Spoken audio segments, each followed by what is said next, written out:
Francis, mais infiniment merci de nous recevoir dans ton bureau, c'est un lieu important de ton travail, et d'avoir accepté de réaliser avec nous cet entretien Mémoire de Psy, de t'inscrire dans cette collection à laquelle nous tenons beaucoup. Bienvenue Eric. Alors on se connaît bien, on te connaît comme psychologue, celui qui a travaillé au centre de santé mentale Chapelle-Auchan, le psychanalyste, l'homme engagé aussi. Mais en parlant avec toi un jour, tu m'as dit, pour bien te connaître, il était important de savoir que tu étais né dans une paroisse. Qu'est-ce que ça veut dire ? Exactement, beaucoup de gens sont nés dans une ville, un hameau, une commune, etc. En fait, moi, je suis né à Bruxelles, à Forêt plus exactement, à l'altitude 100, point culminant de Bruxelles, paroisse Saint-Augustin, et toute la vie tournait autour de la vie paroissiale. Le monde n'existait pas, notamment le monde laïque. Il y avait une conception que ça existait, il me fallait le fuir parce qu'on risquait de s'y corrompre. Et donc ça m'a permis à la fois d'être très informé psychologiquement, parce que les normes étaient terrifiantes, notamment au niveau de la vie amoureuse et sexuelle, mais par ailleurs, ça m'a permis d'avoir une idée live de ce qu'était le 19e siècle. Parce que les choses étaient restées un petit peu figées. Je suis né en 1941, et ça se passait comme avant la guerre, et on était assez proche finalement de 1900. Donc j'ai vécu dans un univers extraordinaire qui m'a permis, après coup, d'avoir un regard anthropologique sur ma propre naissance, je dirais, et mon propre environnement.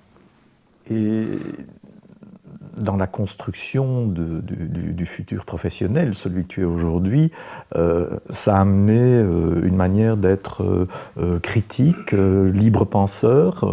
C'est quelque chose de cet ordre-là ? Alors oui, c'était paradoxalement un grand exercice de libre pensée. Bien sûr, au catéchisme et dans les leçons d'écriture sainte, on apprenait par cœur une demi-page par semaine. À Noël, on commençait par là, ça finissait par la résurrection, bien entendu. Bon, je croyais bien sûr à ce qu'on me disait, mais d'emblée, j'ai fait le tri entre des choses qui me semblaient très secondaires ou scandaleuses. Abraham voulant égorger son fils Isaac parce que Dieu lui disait il faut le faire, je trouvais qu'Abraham est un sinistre personnage et que vraiment, il était pour moi à jamais disqualifié. Après, anthropologiquement, j'ai fait la part du côté symbolique de l'histoire, mais j'ai d'emblée épousé les valeurs évangéliques de solidarité fondamentale, qui sont d'ailleurs des valeurs juives, hébraïques au départ, transmises par Jésus. Et donc ça a toujours orienté ma vie, mon éthique. C'est des valeurs absolument universelles. Et très vite, je me suis rendu compte que les saints prêtres, c'était très hiérarchisé. Il y avait un curé, 3 vicaires, premier vicaire, deuxième vicaire, sous-vicaire, etc. C'était un petit Vatican, dans le fond, au sommet de Bruxelles, et que ces gens, très sympathiques par ailleurs, enfin la plupart, ne faisaient pas vraiment ce qu'ils enseignaient. Et très souvent, j'étais révolté, surtout après, quand j'étais dans le mouvement de jeunesse, de voir qu'ils étaient assez bourgeois, égoïstes, etc., médisants comme tout le monde, et très peu évangéliques. Et donc, j'ai fait un tri assez rapidement, ce qui était assez utile. Donc ça me permet de toujours trier actuellement. Ok. Voilà, tu deviens dans les années, début des années 70, tu deviens psychologue fin des années 60, début des années 70, tu deviens psychologue, c'est une formation, mais cette formation à Leuven, à Louvain-l'Ancienne, qu'on appelle maintenant Louvain-la-Veuve. Voilà. Tu n'y arrives pas d'emblée, c'est pas un chemin très très direct. Alors dans un premier temps, je me souviens que tu m'avais dit je voulais devenir juge des enfants, oui. Et puis donc il y avait ça, je voulais devenir juge des enfants, et puis par ailleurs, ce n'est pas ça qui se passe, c'est finalement à la fac de psycho, mais à l'occasion de rencontres importantes avec une série de personnages tout à fait déterminants. Oui, tout à fait. Oui, bon, dans l'univers sociologique qui était le mien, au collège Saint-Pierre, collège diocésain, quand on avait terminé sa réto gréco-latine, il y avait 3 options. On devenait prêtre, on faisait la médecine ou le droit. Alors prêtre, ça ne me tentait pas beaucoup, pour tant de raisons assez faciles à comprendre. La médecine, j'étais pas très bon en maths et j'avais très peur du sang, donc il restait que le droit, mais qui ne m'intéressait pas plus que ça. Il y avait d'autres études, évidemment, qui existaient, mais on n'a pas vraiment notion, en tout cas pas moi. Et alors, il y avait un best-seller à l'époque, qui était sorti, que je n'avais pas lu, mais dont on parlait beaucoup, qui était Chien perdu sans collier, un livre de Gilbert Cesbron, oui, un écrivain catholique, qui parlait quand même de ces gens qui s'investissaient pour aider des enfants de milieux défavorisés qui tournaient mal, étaient absolument désemparés, abandonnés par la société, meurtris, emprisonnés. Donc ça, je trouvais que ça avait du sens. Et donc, faire le droit, ça avait du sens parce que ça permettait de devenir juge des enfants, qui est finalement une profession plus psy et sociale que juridique. C'était le pôle d'aimantation, disons, à l'époque. Mais, alors, après donc, ça, oui. des rencontres importantes. C'est ça, donc je suis rentré alors au fac Saint-Louis à Bruxelles. On pouvait faire les 2 premières années de droit, qui à l'époque était assez sympathique. C'était vraiment la suite des humanités. Il y avait beaucoup de littérature, il y avait de l'histoire, de l'anthropologie du droit déjà. Et puis, c'était assez cool. Alors j'ai pris en plus, comme spécialisation annexe, la philo. Pendant cette... et là, donc, c'était assez intéressant parce qu'on pensait un peu plus. Et donc, après, je me suis senti tout à coup trahi du côté du droit parce que, arrivant à Louvain, pour le continuer, en ce qu'on appelait le premier doctorat de droit à l'époque, là, tout à coup, après des études idylliques, où on parlait beaucoup de littérature encore et de sciences humaines, paf, les personnes et les biens, les successions, les actes notariaux, c'est des trucs absolument épouvantables pour moi. C'est pas que j'y comprenais rien, mais ça me révulsait. Alors là, j'ai beaucoup hésité. Je me suis inscrit un peu en sociaux pour voir, c'était sympathique. J'ai eu des cours de philo sociale de Jean Ladrière, qu'on a bien connu, qui se dévouait corps et âme à ses étudiants, qui se fatiguait au point qu'un jour il tombait dans les pommes par sous-alimentation, je pense, en plein cours. Donc peut-être que ça m'a fait me rendre compte que la socio était dangereuse. Et alors, à Saint-Louis, j'avais été quand même à ce qu'on appelait les conférences et les cours du soir de ce qu'on appelait l'école des sciences philosophiques et religieuses, mais qui en fait était un bain de sciences humaines et de philosophie animé par le chanoine devenu après Monseigneur Van Camp, qui est un personnage extraordinaire que je ne vais pas décrire, mais qui était vraiment un grand distillateur d'enthousiasme. Et là, j'ai rencontré Jean-Louis Laroche, qui était un jeune prof de psycho, qui avait des cours assez passionnants, ouverts non seulement sur la psycho, mais sur le marxisme, etc., qui parlait de Freud aussi, que j'avais déjà un petit peu fréquenté par une lecture ou l'autre. Et donc ça, j'ai découvert que la psycho existait. Je ne savais pas que ça existait. Et d'ailleurs, à l'époque, elle était hébergée dans la fac de philo encore à Louvain. C'était une jeune discipline. Et là, donc, je me suis embarqué pour de bon en psycho, avec une grosse déception, parce que les cours n'étaient pas très intéressants. Donc, la règle était de ne pas aller au cours, sauf aux cours intéressants, ce qui veut dire que je n'allais pratiquement jamais au cours, jusqu'au moment où est arrivé en psycho, bon, il y avait les cours de Laroche, bien entendu, Jacques Scott, personnage haut en couleur, un psychiatre gantois d'origine, psychiatre, psychologue, philosophe, un polyglotte émérite, et arpentant le monde entier, même le Québec en plein hiver, en sandales. La concession au Québec, c'est qu'il mettait des chaussettes dans la neige. Mais donc je n'invente rien. Et donc Scott était une sorte de... Ses cours étaient une sorte de ballet permanent où les idées s'entrechoquaient, se revenaient, se rattrapaient les unes les autres. Et Scott avait toute la philosophie allemande, toute la phénoménologie comme horizon, toute la psychiatrie bien sûr, mais aussi une psychanalyse qui était vraiment appuyé sur ce qu'il y avait de plus passionnant à l'époque, c'était le jeune Lacan, qui enflammait les esprits à Paris, et que donc Scott nous a amenés d'ailleurs en chair et en os à Louvain dans des scènes mémorables, qui sont toujours filmées d'ailleurs, que beaucoup ont vu, où il s'est fait entartiner, tartine mouillée, par un jeune situationniste qui trouvait qu'on en avait marre des mandarins après 68. Mais donc voilà, c'était un grand enthousiasme pour la psychanalyse que de rencontrer Jacques Scott. Et j'ai décroché une bourse pour le Québec, l'anthropologie, où c'était vraiment 2 ans et demi merveilleux, avec une ambiance de convivialité avec les profs, les étudiants, un vrai goût de la recherche et du savoir, mais sans dogmatisme et sans prétention, et où j'ai retrouvé donc mon ami Yvan Simonis. Et là, j'ai fait une maîtrise en anthropologie. Autre chose, c'est évidemment un long moment de carrière professionnelle, plus de 30 ans, je pense, au centre de santé mentale qui s'appelle déjà Chapelle-aux-Champs, oui, l'ESA Formation. C'est une fondation de M. Cassirs.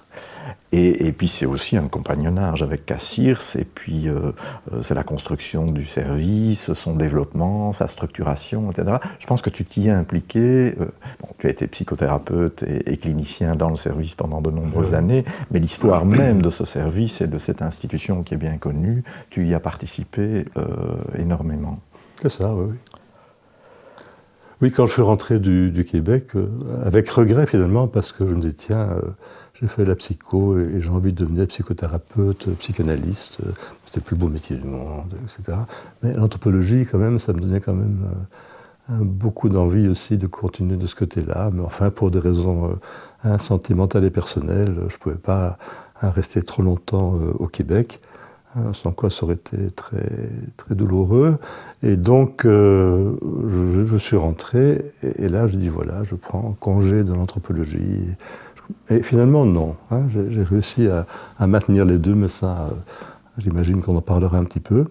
Et donc, en rentrant du Québec, cherchant du travail, à la fois, on me propose de donner des cours de psycho à la faculté libre des lettres et sciences humaines à l'Université catholique de Lille, ce que j'accepte, en même temps de commencer un travail clinique du côté enfant, parce que c'est ça qui m'intéresse, au centre Chapelle-Auchamp, à côté de l'hôpital Saint-Luc, et en même temps être un peu assistant en psycho à la fac de psycho à Louvain-la-Neuve. Donc c'était un très gros boulot qui était terrifiant au départ parce qu'on m'avait proposé, donc il y avait beaucoup de gens qui allaient enseigner à Lille un certain temps et puis qui quittaient assez vite parce que c'était très mal payé.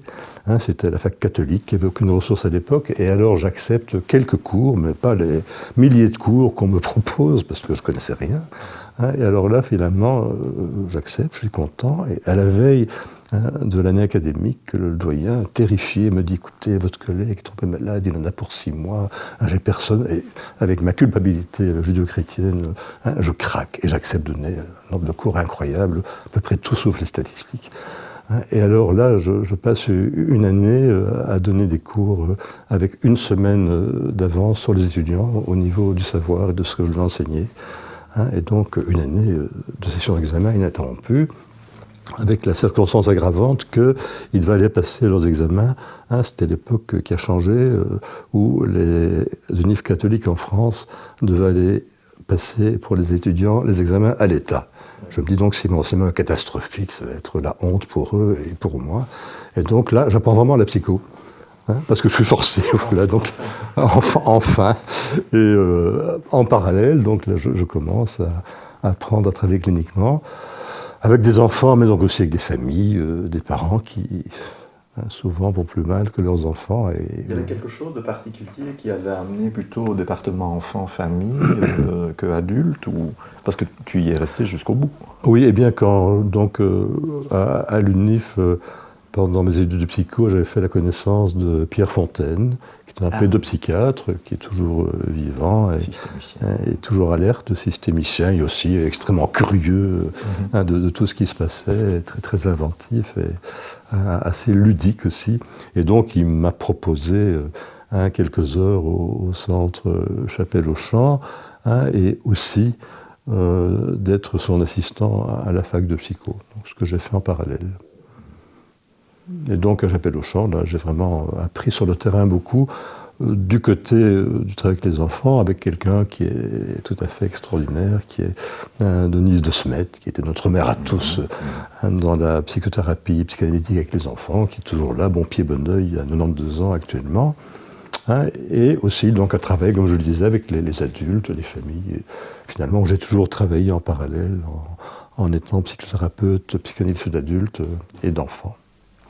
Ce parcours à Chapelle-Auchamp, c'est aussi la participation, même l'initiative, si je me souviens bien, de mise en place d'instances assez importantes. Alors il y a l'APSI-UCL qui se met en place, oui. Et puis il y a le comité ou la commission éthique. Oui, le conseil d'éthique. Le conseil d'éthique, oui. Oui, Chapelle-Auchamp, quand j'y étais, était vraiment encore assez artisanal. C'était dans un bâtiment qui avait été le premier bâtiment construit dans des champs de navets et de betteraves avant que Saint-Luc soit construit. Et donc, il y avait une toute petite équipe qui avait été créée, je pense, par le professeur Guillemot, un psychiatre de l'UCL. Mais très tôt est arrivé Léon Cassirs, qui était un jeune psychiatre très dynamique, mais aussi un magnifique professeur de psychiatrie, un excellent clinicien, un chercheur qui ne lâchait jamais son intérêt pour les nouvelles choses qui se produisaient en neurosciences, et en plus un excellent gestionnaire d'institutions. Donc Cassis était absolument magnifique, et je me suis très très fort affilié, je dirais, à ses façons de faire, identifié à lui un petit peu, je dirais, sur le mode du scoutisme où j'avais été, comme un magnifique chef de patrouille. Et donc, ça m'a amené, quand Léon Cassirs, qui avait alors fondé tout un réseau autour de Chapelle-aux-Champs, qui est devenu le service de psychiatrie de l'UCL, parce que lui était présent dans beaucoup de conseils d'administration divers, Clinique Saint-Jean, Clinique Saint-Michel, etc., etc. Quand Cassirs, qui était devenu doyen de médecine aussi, a pris sa retraite, ou devait la prendre à brève échéance, tout ça risquait de s'émietter parce que ça tenait à ces personnes physiques. Alors, avec quelques-uns, j'étais à l'initiative d'une matrice d'organisation juridique et institutionnelle rattachée à l'UCL qui permettait de garder et d'étendre ce que Léon Cassis avait mis en place. Faire tenir structurellement l'œuvre d'un homme. Exactement, exactement. Et donc on a appelé ça l'APSI-UCL, oui. Donc l'Association des services de psychiatrie et de santé mentale de l'UCL. Tu es psychanalyste. C'est d'ailleurs l'essentiel de ta pratique encore aujourd'hui. Tout à fait. C'est un homme très très très actif. La psychanalyse, tu m'as dit que c'était surtout essentiel à partir du moment où il y a la rencontre avec Jean Laplanche. Tout à fait. Oui. Et que la rencontre avec Jean Laplanche, c'était le moment aussi d'une sorte de recentration pour toi de la psychanalyse sur ce qu'elle a d'essentiel. Je me souviens d'une phrase aussi que tu m'avais dit, la psychanalyse c'est une anthropologie. Et là, je pense que pour les jeunes, pour la jeune génération qui écoutera cette interview, c'est important que tu puisses peut-être t'expliquer sur ça. Tout à fait. Oui, donc je suis donc entré en psychanalyse assez rapidement. J'ai quitté, puis je suis redevenu membre de l'école belge de psychanalyse, pour la bonne raison que c'est celle qui avait été cofondée par Jacques Scott. C'était ma principale motivation.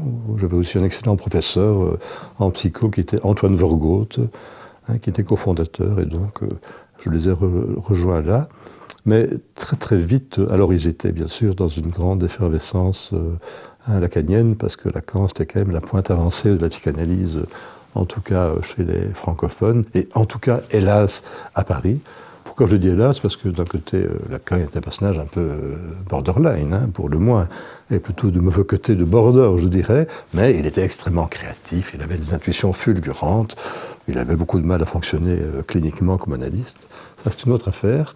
Mais donc, on était très dynamisé par sa pensée, très stimulé, et en même temps, c'était devenu un grand mouvement de mode à Paris. À l'époque de Charcot et de la grande hystérie, le tout Paris avec voilette et parfum et éventail venait assister aux présentations d'hystérique par Charcot. Des années après, au séminaire de Lacan, se pressait le tout Paris. Et donc, toute la psychanalyse, mais la plus effervescente, devenait aussi une question de mode, comme ça, avec tout ce côté faux self qu'il y a dans la mode, tout ce côté dogmatique, tout ce côté disqualifiant de ce qui n'est pas moi, tout ce qui est psycho-expérimental, comportementalisme au meilleur sens du terme, etc. Tout ça était diabolisé parce que la vérité était seule et unique. Dans une certaine paroisse, je dirais psychanalytique. Et là, à mon grand effroi, j'ai retrouvé la paroisse de mon enfance, sauf qu'elle était beaucoup moins drôle et encore beaucoup plus intolérante que les curés de mon enfance qui n'avaient pas le pouvoir d'excommunier les gens. Or, j'étais dans des groupes où on s'excommuniait mutuellement, et ça n'a pas tout à fait terminé, où on écrivait de façon de plus en plus ésotérique, parce que tout le monde n'a pas des idées géniales, mon Dieu, mais souvent il suffit d'être quelqu'un qui honnêtement fait son travail, mais quand on est dans la mode, alors on veut paraître génial, alors on écrit des bouquins de plus en plus compliqués, ésotériques, pour paraître profond. Donc c'était extrêmement décourageant, j'arrivais plus à lire un bouquin de psychanalyse, à part Freud et quelques-uns. Et puis donc, comme j'étais aussi président de l'APPPSY, qui est un groupe de soutien mutuel des psychologues, psychanalystes, pour que leur pratique soit possible de façon créative dans la société, et que nous organisions de temps en temps des colloques pour nous donner une identité collective. Mais comme l'APPPSY est un groupe qui regroupe des gens de toutes les obédiences psychanalytiques, il fallait trouver des gens pas trop marqués, qui auraient pu être excommuniés par les uns ou par les autres. Donc des grandes pointures assez peu contestées. On a par exemple invité Didier Anzieux, qui est un personnage absolument merveilleux, mais on a aussi invité Jean Laplanche, à un moment où j'étais absolument désespéré, me disais, mais enfin, qui inviter, qui soit assez distancié, fédérateur et sérieux, et qui n'ait pas de langue de bois, et qu'on puisse comprendre. Alors il y avait quelqu'un de très discret, très peu présent sur la scène médiatique, mais très connu de tout le monde, parce qu'il était le co-rédacteur du célèbre vocabulaire de la psychanalyse qu'il avait écrit avec un collègue, un psychanalyste, Jean-Bertrand Pontalis. Et c'était un vocabulaire, pas un dictionnaire, c'est-à-dire c'était un livre qui énumérait bien sûr alphabétiquement des mots, mais qui étaient des concepts qu'on faisait jouer les uns avec les autres pour voir si finalement les concepts freudiens et des post-freudiens, ça marchait. Est-ce qu'ils fonctionnaient les uns avec les autres de façon cohérente, ou bien est-ce qu'il y avait de graves dissonances et des incohérences. Donc ça c'était l'œuvre de Laplanche et Pontalis, et puis Laplanche a continué tout seul durant toute sa vie ce travail.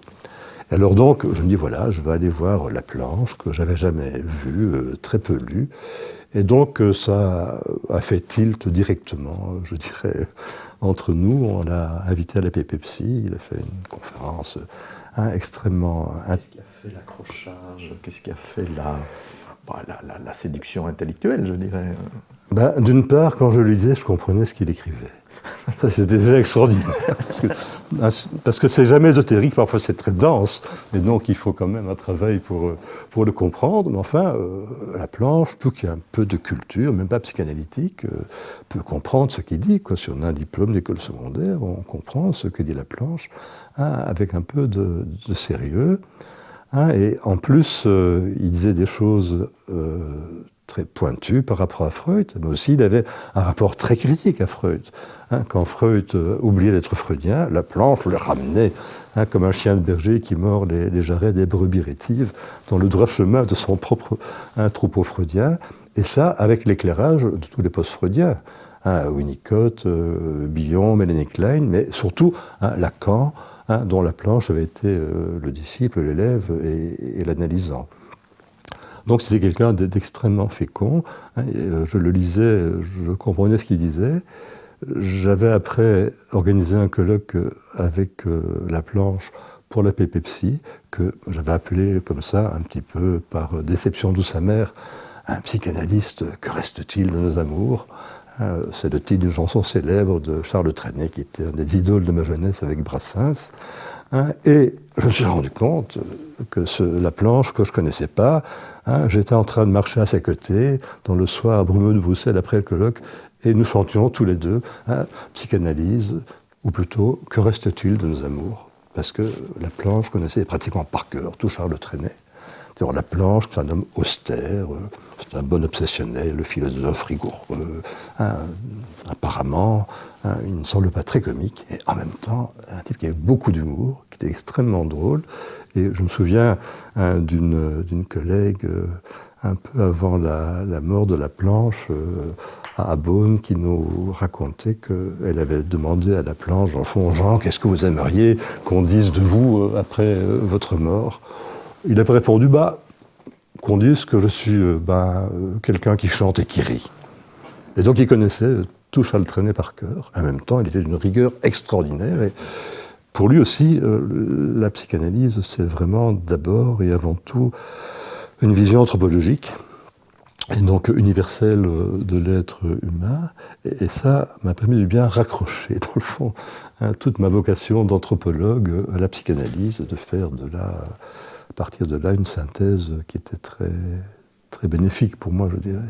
Bien, Francis, alors tout ce qui a précédé dans toutes les explications que tu nous as données, notamment tout ce que tu viens d'évoquer à propos de la planche et de la manière dont il a pu te faire revenir, à la manière dont il peut nous faire revenir à l'essentiel de la psychanalyse, me conduit naturellement à une question sur ce qui a été de tout temps, je dirais, des intérêts importants, et particulièrement maintenant encore.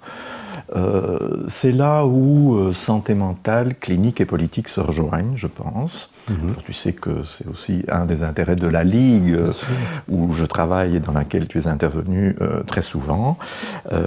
Et tout ça a motivé des engagements citoyens, des engagements politiques importants, qui ne sont pas nécessairement le fait de tout psy ou de tout clinicien.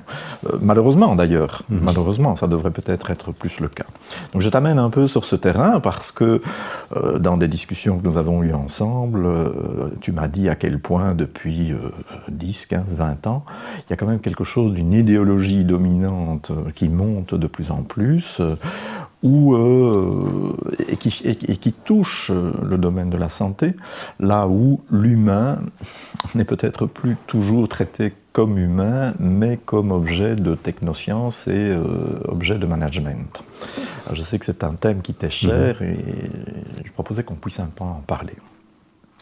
Oui, tout à fait, c'est un thème très important, parce que ça permet aussi de bien différencier le champ du médical du champ de la psychanalyse en général et de la psychothérapie encore plus largement. Je pense que la médecine comme telle, la médecine somatique et la psychothérapie et la psychanalyse ont toujours été complémentaires. Et donc c'est extrêmement fécond. Les psychiatres sont vraiment à l'interface entre les deux. Mais il se fait que la médecine est devenue une médecine de plus en plus technologique. On doit parler maintenant, je trouve, de technomédecine managériale des organes. On ne s'occupe plus du corps, mais de l'organisme, et même plus de l'humain entier, mais des organes dont l'un ne sait pas ce que vit l'autre. Et donc, il y a en plus un système dominant économique qui est celui du management. Le management, c'est quoi étymologiquement, c'est le ménage, c'est faire son ménage, bien tenir sa maison, et il faut le faire chez soi et en entreprise aussi. Mais quand le management devient un management uniquement des profits, de certains, sur le dos du plus grand nombre, c'est très différent. Quand le management sert avant tout à réduire les coûts pour que les dividendes des actionnaires soient plus élevés, et quand la réduction des coûts, elle joue avec cette variable d'ajustement qu'on appelle le travail, ça veut dire que le travail, et donc les travailleurs, sont des produits jetables, et que la souffrance au travail devient de plus en plus grande partout. Pas seulement dans les usines, mais même au niveau de certains cadres, parce qu'il faut travailler de plus en plus pour qu'il y ait de moins en moins de salaires à payer. Donc on a d'un côté des gens qui sont dans le chômage le plus dramatique, parce qu'ils ont des traites à payer, ils ne peuvent plus. Et puis il y a des gens qui ont du travail, mais qui travaillent comme des fous, et le burn-out est très à la mode, comme tu sais. Alors, qu'est-ce qui se passe ? C'est qu'on voit des pathologies qui augmentent, qui gonflent. Donc, je ne sais pas si vous savez que si tu sais que la dépression, pour l'OMS, est en train de devenir la première cause non pas de maladie, mais d'invalidité au monde. Et que la dépression est corrélée, toutes les études le montrent, en premier avec la solitude et en deuxième avec le chômage. Le chômage lui-même vecteur de solitude parce qu'il détruit les couples et les cellules familiales. Alors on est dans un monde comme ça où d'un côté la souffrance psychique de ceux qui sont au travail, la souffrance et la dépréciation narcissique de ceux qui n'en ont pas, s'accroît de plus en plus. Aussi dans un contexte général où on voit la destruction du lien social. Parce que si le travail n'est pas vécu et perçu comme une valeur en soi, qui non seulement permet à des gens de vivre matériellement, mais de créer des réseaux sociaux de solidarité et d'interdépendance, si on ne voit pas ça et que donc le travail, on le saccage parce que ce n'est pas une valeur en soi allègrement, eh bien on détruit peu à peu le lien social dans le monde entier. Et c'est ce qui se passe. Et in fine, c'est le lit de tous les intégrismes, nationalisme et terrorisme. c'est la cause de la maladie. La radicalisation, c'est le bouton sur le nez qui rend compte de la maladie de foie. Mais on ne veut pas savoir grand-chose de la maladie hépatique qui est en dessous de tout ça. Alors je pense que cette destruction du lien social est vraiment ce qui est le plus préoccupant aussi au niveau de la santé mentale. Je pense que toutes les études montrent qu'il y a un rapport direct entre santé mentale et santé sociale. Il y a des études sociologiques américaines qui datent des années 60, ou même 50 peut-être, qui montrent, et ça a toujours été confirmé, qu'il y a une haute corrélation entre le degré de pauvreté et de destruction du lien social et le nombre de consultations en psychiatrie, par exemple. Donc on est dans un champ où le politique doit nous attraper tous les jours, si on veut aussi être des citoyens et pas seulement des psychanalystes. Cette mise à mal du lien social, comme tu l'évoques, on pourrait, entre autres, l'illustrer ou en parler avec ce qu'on appelle aujourd'hui, très récemment, la crise des migrants. Oui. On est vraiment dans un fait de société avec tout ce qui a pu apparaître, en tout cas sur le plan humain, de scandaleux par rapport à ça. Est-ce que ce serait l'occasion de te demander ce que tu entends par l'effet Rémus dont tu m'as parlé? Il me semble que c'est le bon moment de l'exposer. Voilà, donc le Rémus en question, c'est le jumeau de Romulus. Dans une crise de jalousie paroxystique, Romulus va tuer son jumeau Rémus et puis il passera toute sa vie à le pleurer. C'est un meurtre impulsif d'un double qui avait eu le tort d'empiéter sur le territoire de son jumeau devenu le fondateur de Rome, Rome, Romulus, etc. Et donc l'effet Rémus, ce que j'ai appelé l'effet Rémus, c'est un modèle anthropologique extrêmement simple. Ça demande un peu de temps pour l'exposer, on n'a pas le temps, mais c'est extrêmement simple, et c'est un modèle d'anthropologie psychanalytique. Alors qu'est-ce que ça montre, qu'est-ce que ça dit?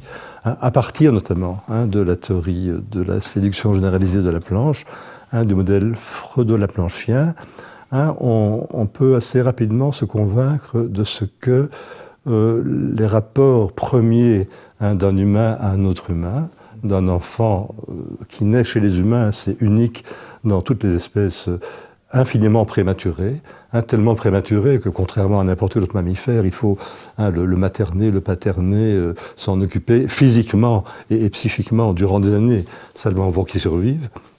Ça crée un rapport à l'adulte protecteur, quand même un rapport où l'intrusion, de facto, l'intrusion psychique, mais aussi l'intrusion du corps, est constante, quoi. Un bébé normal, pour que simplement il survive, il faut lui tripoter dans les oreilles, dans le derrière, dans le vagin, dans les narines, dans la bouche tous les jours, pour qu'il ne frappe pas toutes sortes d'infections. Tout ça dans une grande tendresse ou dans un énervement parental parce qu'on n'a pas le temps. Il s'ensuit que la position anthropologique fondamentale, ce que Laplanche appelle la situation anthropologique fondamentale, c'est une position où, dans l'expérience de base qui va être transférée après sur toutes les relations avec les autres humains, c'est très très difficile de faire la part entre le protecteur et le persécuteur. L'adulte gentil mais énervé ce jour-là, qui est en train de me nettoyer les narines et les oreilles, et de me prendre comme un paquet, parce qu'il doit me mener à la crèche et il est trop tard, il y a des embouteillages, il s'occupe de mon corps pour me protéger, mais il m'intruse de façon énervée et violente malgré lui. Donc faire la part entre protection et persécution, c'est extrêmement difficile parfois, et entre un rapport simplement normal, réciproque avec les autres, et un rapport paranoïde à l'autre, il y a l'épaisseur d'une feuille de papier de cigarette. De même que dans les rapports amoureux habituels, faire la part entre une relation d'amour et une relation d'emprise, c'est extrêmement difficile. C'est pour ça que ça se retourne souvent très facilement et que voilà, je l'ai tué, monsieur le juge, parce que je l'aimais. Mais à un moment donné, on pète les plombs, parce que la persécutrice ou le persécuteur est à 2 pas de cette personne que j'ai tellement désiré et aimé. Ça, c'est vraiment un lit fondamental pour les humains. Ça veut dire que tout autre, même l'autre le plus aimé, le plus proche, le plus nécessaire à notre confort psychique et même matériel dans le quotidien, peut très vite être vécu comme une persécutrice ou un persécuteur. Alors qu'en est-il de l'étranger qui vient sur nos territoires, parce qu'il est chassé par son propre désarroi économique, relationnel et psychique?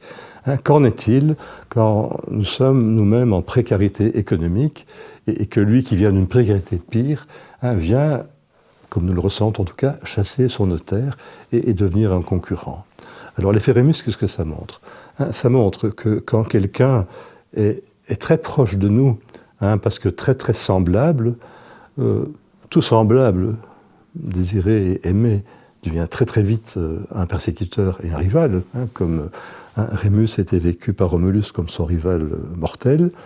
Et en plus, quand cette personne qui vient de l'étranger, qui est très très proche de nous, et qui nous ressemble de plus en plus, parce que très bien intégré en réalité, devient un concurrent, parce qu'il y a très peu de travail, eh bien, on est à la fois angoissé du côté du territoire autoconservatif quotidien, angoissé du côté de l'identité, parce que ce type qui vient chasser sur mes terres, il me ressemble de plus en plus, il est comme moi. Et s'il n'est pas très fort protégé par une éducation claire, par des choix politiques clairs et par un droit au sens juridique du terme très très clair, le passage à l'acte raciste mineur comme l'insulte, mais aussi majeur comme le meurtre, guette et tapis sous la porte constamment. Et ça, c'est vraiment universel. C'est ce que j'essaie de mettre dans un schéma extrêmement facile à comprendre dans l'effet Rémus. Combien tout étranger, même en période d'abondance, est quand même une menace quand il vient très semblable à nous, parce qu'il est étranger, mais il nous ressemble, qu'est-ce qui se passe? Et ça, c'est extrêmement vérifiable dans la montée du nazisme. Quand est-ce que l'antisémitisme est devenu paroxystique et systématisé dans ce qui est appelé la mise en œuvre de la solution finale en Allemagne?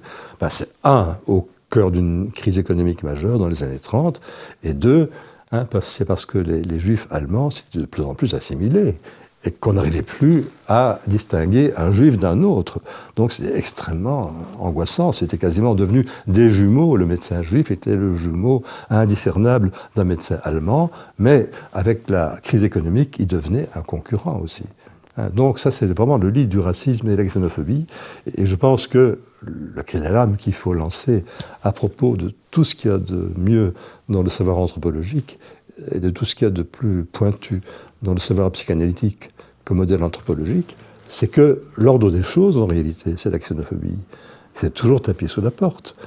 S'il y a vraiment une phrase qu'il faut prendre au sérieux, mais en l'étendant encore, c'est cette phrase qui clôt une pièce, je ne sais pas si tu l'as vue, c'est une pièce que Bertolt Brecht a écrite dans les années 30, vers 35 je pense, où il assistait de loin, comme Allemand émigré, à la montée du nazisme en Allemagne. Donc il a écrit une pièce qui s'appelle « La résistible ascension d'Arthur Howie ». On voit une sorte d'Hitler parodique qui sans scrupule fait son nid, conquiert son territoire au prix de beaucoup de meurtres dans le marché des fruits et légumes de Chicago.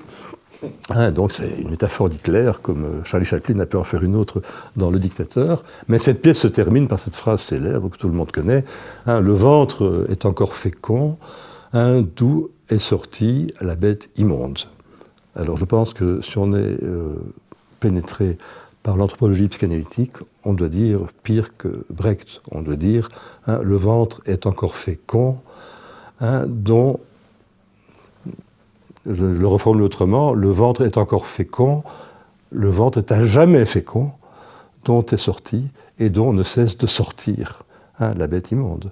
Donc si le ventre est à jamais fécond, ça veut dire que c'est comme les marées qui reviennent après la marée basse, la marée haute. C'est quelque chose qui est tellement au cœur de la condition humaine. C'est cette crainte de l'autre comme un concurrent et comme un double qui va nous voler à la fois notre identité et notre pain quotidien, que le meurtre paranoïde autodéfensif est toujours menaçant. Voilà, alors avec ce que tu viens de dire, je pense que d'une certaine manière, ça nous ramène à la question de nos métiers, Francis, oui. Et à quelque chose de crucial, je pense, pour le moment, parce que nos métiers, on peut aussi considérer, avec tout ce qui précédait, ils sont en partie mis à mal. En tout cas, management, logique managériale, l'importance du profit, de la question économique, etc., ça impacte directement le travail des accompagnants des subjectivités humaines. Voilà. J'avais envie de te dire, nos métiers de psy et de clinicien, est-ce qu'ils sont en danger aujourd'hui ? Oui, ils sont tout à fait en danger. Je pose la question aussi au président de la PPPSY, l'association des psychologues praticiens d'orientation psychanalytique, une des plus importantes associations de praticiens francophones. Tout à fait. Voilà. Donc la question est au président. Voilà, oui. Non, écoute, tu es bien placé, Eric, pour savoir de quoi il s'agit à la Ligue santé mentale bruxelloise. Alors, c'est vrai qu'il y a un paradoxe. Hein. Quand on est dans la psychanalyse, on est vraiment dans l'écoute la plus individuelle, hein, la plus solipsiste possible d'un être humain. Et en même temps, hein, si on veut être fidèle à ce qu'est la théorie psychanalytique, à ce qu'on appelle la métapsychologie, on sent bien que ce qui se passe au cœur le plus intime de l'inconscient refoulé, auquel on n'a pas directement d'accès, hein, c'est hanté, c'est greffé en direct sur tout ce qui se passe dans la société, hein, et notamment dans la souffrance sociale qu'on évoquait tout à l'heure. Alors malheureusement, ce type d'écoute, bien sûr, est toujours possible dans la pratique individuelle, mais dans la pratique en institution, hein, avec des internats où on vit et on habite, hein, dans l'institution de consultation externe comme les santé mentale, hein, les critères qui sont imposés pour des raisons strictement managériales, économiques et organisationnelles, qui font partie de ce managérisme, hein, de l'argent, s'appelant de la gestion des coûts et des bénéfices, hein, pas le managérisme pour bien faire son travail, eh bien ce modèle est comme une hydre qui s'étend sur tout. Et donc là, on est vraiment dans une période où nous entrons en résistance face à des choses qui ne sont pas seulement imposées idéologiquement, c'est imposé aussi au niveau des subventions, au niveau de ce qui sont les bonnes pratiques, c'est-à-dire les mauvaises pratiques pour ceux qui voudraient bien travailler, hein, dans leur métier. Hein, c'est ça le paradoxe. Si maintenant, en institution, je travaille bien, je suis dans les mauvaises pratiques, et donc on va retirer les subventions à mon institution, hein, et donc on va me foutre à la porte, hein, pour que l'institution survive. Et qui va payer les frais? Hein, tous les patients, évidemment. Hein, si le modèle de traitement de l'anorexie mentale, c'est celui du traitement en bonne pratique de la rougeole, hein, bonjour les dégâts. Or, c'est ce qui se passe. Francis, on arrive déjà au moment de conclure cet échange que moi je trouve passionnant en tout cas. Et pour ne pas terminer sur une note qui serait grise ou noire, bon, tu connais mon intérêt pour la transmission vers les jeunes générations. Je trouve que nos institutions doivent soigner ça particulièrement, d'autant plus avec ce qui court actuellement. Alors, un dernier mot, une dernière idée, une dernière valeur, une dernière raison d'y croire et de s'engager que tu transmettrais aux plus jeunes, ceux qui sortent des écoles et des universités et qui sont en train de mettre les pieds dans les institutions que nous avons créées et qui vont poursuivre le travail. Oui, bien qu'ils se rendent compte que pour bien travailler cliniquement, il faut quand même un bon bagage théorique. Hein, je pense que la théorie, quand on travaille cliniquement, en groupe, en institution, en groupe de patients, avec des groupes de patients, ou de façon très individuelle en psychanalyse, la théorie, comme dans les saloons, on dépose son colt à l'entrée, on dépose sa théorie au vestiaire, mais elle nous permet d'écouter, hein, des choses qu'on n'aurait pas perçues, hein, sans une théorie un peu austère par ailleurs. Et alors cette théorie nous permet quand même d'écouter un être humain là où il se trouve, au cœur le plus intime de son aliénation.